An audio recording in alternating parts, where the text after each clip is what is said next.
In 2008, the Institute released Broad-Based Business Reporting, the complete reporting tool.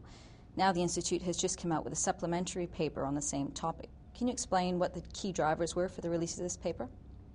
We see ourselves at the Institute as certainly taking a strong lead in terms of non-financial reporting and how that's actually evolving. So the second paper builds on the first to try and stimulate further discussion, and certainly the main focus is to encourage greater adoption through industries and organisations around the principles of broad-based business reporting. Now, the paper acknowledges some of the barriers to the uptake of broad-based business reporting, including the global economic downturn. Can you take us through some of those barriers? We thought it was important in presenting this paper to try and address some of these perceived barriers.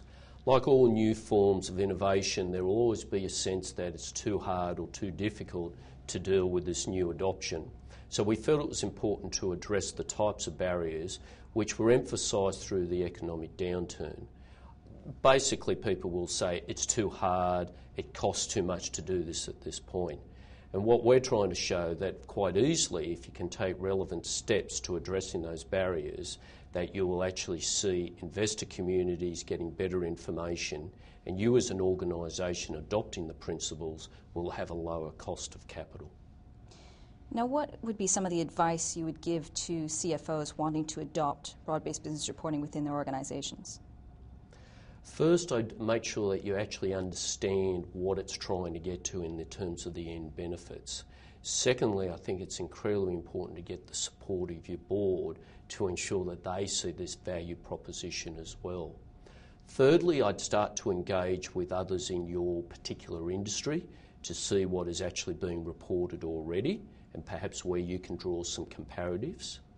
I'd also encourage that a lot of this information comes from systems and processes that perhaps aren't as rigorously examined as financial information is. So therefore, if an organisation decides to start putting this information out in a particular form, they need to make sure that there's appropriate support to that information because it's publicly available. Now, is this the last step in the Institute's broad-based business reporting project timeline, project plan, or what are the next steps? We're going to continue to try and monitor the areas where adoption is starting to really come through to the forefront and assist in that development to make sure that we can actually keep the momentum of this type of broad-based business reporting continuing.